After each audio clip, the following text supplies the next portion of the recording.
Kayno itaw nang tawide. Kayno itaw udro ay tawje.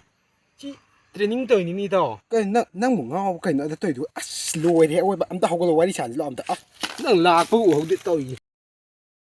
Yase sida amta phamuse wari chan. As kari wari no as. Hairone kay wari chan jayno. Kayno. Na hauji nongmai du adumbaga pinaraba hanida. License du adumba nongmai pinaraba ja. As loi piri kayno hauji ngwa sniper da nate loi pira. Awada pa kai di more dukan da law na ai nan chalo ne training tawge na.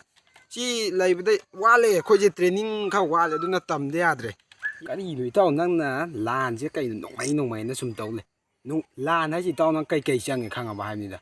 Lan ha ji nongmai yaw de ya potini. Lan da kai chang ga ji. Lan ha ji taw nongmai khata na ya ba nate. Nongmai ji lu da lu sala ga tawbe wane. Lan ha da cha da ya pote. Chieng wala kani cha na bo wala kani adagi khoi paja myan ju support tawdari kamaina lan mai pa kadina paja myan gi mating changi laiba iche chan adagi khoi yamba moi ju mating changi ne adu kan da kwa khoina mai soi pa la kan ni to adu da ju nati to khoi lu bam na hoji khoi gi lan je am ka na khoi mai pa na social media da ju ti nai ga dam ni oi ni taw nang hai du di ya ne lan da khoi cha na thang na ba adagi changi adagi paja myan gi mating changi ha ji loi khangi ni aduga kayno na social media da nai ba ina kamai nai du na taw social media da nai ba di akoi lairiba akoi maitai gi youtuber influencer ma'am laijina akoi gi any language da khangnaba miyam na ju khangnaba adagi akoi maitai gi history ja amok na khanghan ga damni ne khudam mo hairabada yo chingthak tai kap tharak badana sniper adagi AK adagi rocket launcher bomb achaw achaw thadare aduga social media da double brain khatani uido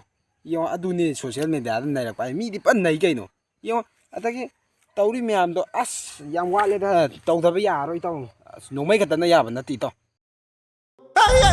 koi maitai koi ngasai ngang nai to koi loi tai ko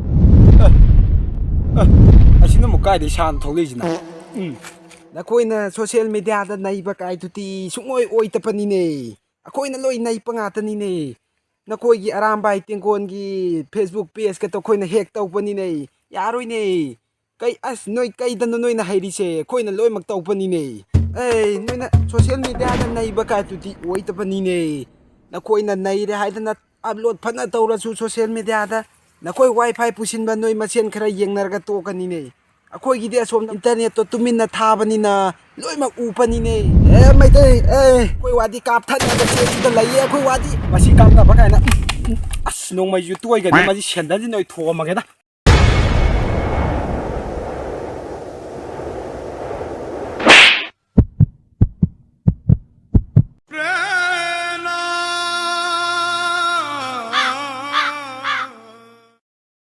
sendal na tha bau si moi na nongmai na ga nongmai siang na ka pa di noi kamai to kos nongmai ka pa di lokhat ya dre da na